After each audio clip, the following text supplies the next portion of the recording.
He's the artist formerly known as McLovin, and after his breakout performance in Superbad, Christopher Mintz-Plasse seemed like he was on the verge of joining co-stars Jonah Hill and Seth Rogen on Hollywood's A-list, following it up with acclaimed turns in Kick-Ass and How to Train Your Dragon. But his popularity with fans somehow didn't translate into more big-time roles. Here's a look at why Hollywood won't cast Christopher Mintz-Plasse anymore. The Curse of McLovin. Ever since 2007's Superbad, where he obtained the world's fakest fake ID, Christopher Mintz-Plasse has been better known by another name. McLovin? McLovin? What kind of a stupid name is that, Fogel? What, are you trying to be an Irish R&B singer?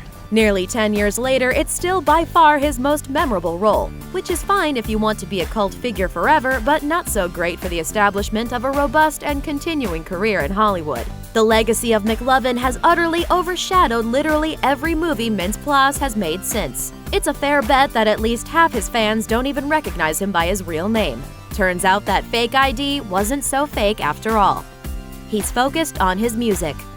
While Christopher Mintz-Plasse definitely enjoys acting, he's also a dedicated musician, and his projects on that front are clearly just as important to him as being on screen. He's spending a lot of time these days practicing, performing, and recording with his latest band, Main Man, which is, of course, time he's not spending auditioning for more or bigger roles in blockbuster Hollywood movies, which is just how he likes it, telling Stereogum, quote, "I would love to keep balancing the two. I think I'm very lucky and grateful for where I am right now that I can do both. Acting, you can work for 3 months and not work for 6 months. So in that time, I love the momentum of music and everything that's going on. The momentum right now is very musical. I kinda just go with the flow." End quote. Doesn't court celebrity. While his Superbad castmates seem to be constantly in our faces at every possible opportunity, Mintz-Plasse has kept a much lower profile, with a media presence that leans more toward photos of him cuddling with dogs than mugging for the cameras. While it may keep his name out of the tabloids, keeping a low profile in Hollywood isn't exactly the best career move. When it comes to making movies, out of sight is definitely out of mind. Heard but not seen. Christopher Mintz-Plasse has been a go-to guy for DreamWorks Animation Studio ever since he scored the role of Fishlegs in How to Train Your Dragon. In addition to voicing that character through 3 films and a TV series, the actor was also the first call when they needed a villain's voice for the 2016 Trolls movie. Sure, it's nice work, but being a voiceover actor is just another way to be pigeonholed, something Mintz-Plasse has already had far too much of. The only way I'll ever be happy is by eating a troll, and that ain't gonna happen thanks to you. Trapped in a sitcom.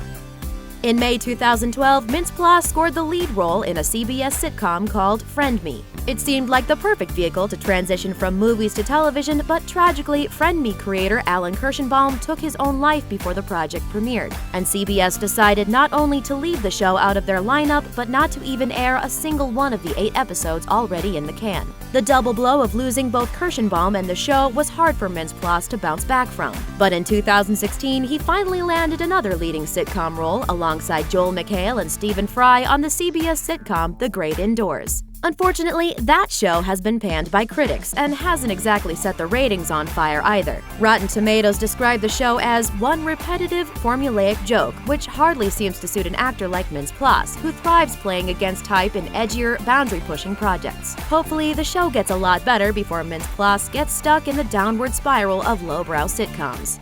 Check burn! He can turn it around. Part of the reason for Christopher Mintz-Plasse's low visibility in Hollywood is that he seems to prefer things that way. But he still has both the chops and the connections in the industry to make a comeback if he wants to. Hooah! That's not even, yeah. So if he ever decides to commit completely to acting and to pursuing more screen time in bigger movies, becoming a star will probably be as simple as making a few phone calls to Rogen and the Apatow crew. You wanted me to be my own man. This is what it looks like. All right, I'll make some calls. Yes! Fingers crossed. Thanks for watching. Click the looper icon to subscribe to our YouTube channel. Plus, check out all this cool stuff we know you'll love too.